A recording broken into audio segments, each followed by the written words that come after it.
ಪ್ರೀತಿಯ ನದಿಯೇ, ಜೀವ ನದಿಯೇ, ಸಮುದ್ರ ಸಮೀಪಿಸಿತು. ಭಯಪಡಬೇಡ. ಪ್ರೀತಿಯ ನದಿಯೇ, ಜೀವ ನದಿಯೇ, ಸಮುದ್ರ ಸಮೀಪಿಸಿತು. ಭಯಪಡಬೇಡ. ಕೊಚ್ಚು ರೊಚ್ಚು ಬೆಡಗು ಬಿನ್ನಾಣದಿಂದ ಮೆರೆದ ನಿನ್ನ ಹಿಂದಿನ ದಾರಿಯ ನೆನೆದು ಕೊರಗಬೇಡ. ನೀನೀಗ ಹಿಂದೆ ಚಲಿಸಲಾರೆ. ಕಡಲೊಳಗೆ ಕರಗು. ಕಡಲೊಳಗೆ ಕರಗು. ಇದು ರೂಪನಾಶವಲ್ಲ.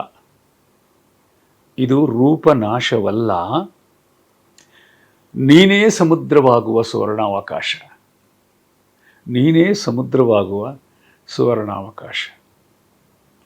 ಪ್ರತಿ ನದಿನೂ ಎಷ್ಟು ಕೊಬ್ಬಿನಿಂದ ಪ್ರವಾಹ ಕೊಚ್ಚಿಕೊಂಡು ನದಿ ಹಳ್ಳಿಗಳು ಕಾಡಿನ ಮಧ್ಯೆ ಜಲಪಾತದಲ್ಲಿ ಧುಮುಕಿ ವೈಭವದಿಂದ ಹರ್ಕೊಂಬರುತ್ತೆ. ಆಹಾ, ನನ್ನ ರಭಸಕ್ಕೆ ಯಾರು ಎಣೆ, ಯಾರು ಸಮ ಅಂತ.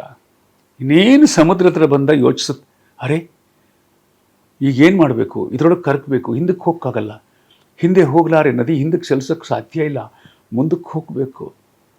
ಮುಂದಿರುವುದೇನೋ ಮಹಾಸಮುದ್ರ. ಆಗ ಕವಿ ಹೇಳ್ತಾನೆ, ಹೆದರಬೇಡ,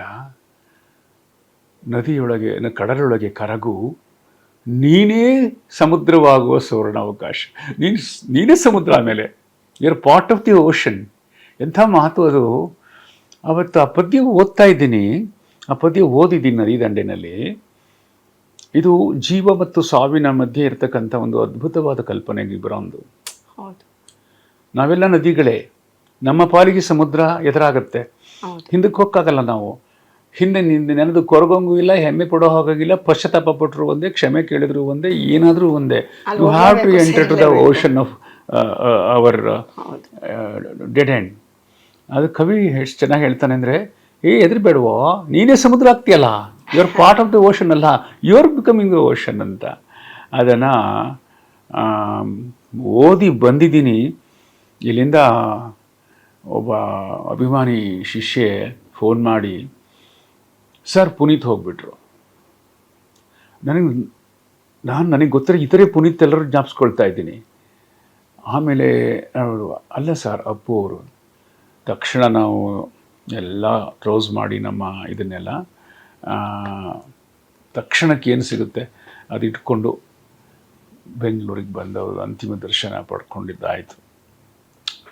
ಈ ಸಾವು ನಾವು ಭಾವುಕವಾಗಿ ಮಾತಾಡಲಿ, ನಿರ್ಭಾವುಕವಾಗಿ ಮಾತಾಡಲಿ, ವಾಸ್ತವವಾದಿಗಳಾಗಿ ಮಾತಾಡಲಿ ಅಥವಾ ಫಿಲಾಸಫರ್ ಆಗಿ ಮಾತಾಡಲಿ, ಅದೊಂದು ಕಠೋರ ವಾಸ್ತವ. ಅದು ನನಗೆ ಯಾವಾಗಲೂ ಬಹಳ ದಟ್ಟ ವಿಷಾದವನ್ನು ತಂದು ಕೊಡುತ್ತೆ. ಅಪ್ಪು ಸಾವು ಎಲ್ಲರಿಗೂ ಬರುತ್ತೆ. ಸಾವು ಎಲ್ಲರಿಗೂ ಇದೆ. ನಾವು ಎಲ್ಲರೂ ಅದನ್ನು ಎನ್ಕೌಂಟರ್ ಮಾಡಲೇಬೇಕು, ಅಪ್ಪಿಕೊಳ್ಳಲೇಬೇಕು. ಆದರೆ ಅಲ್ಪಾಯು ಅವರು ಭಾಳ ಚಿಕ್ಕ ವಯಸ್ಸಿನಲ್ಲಿ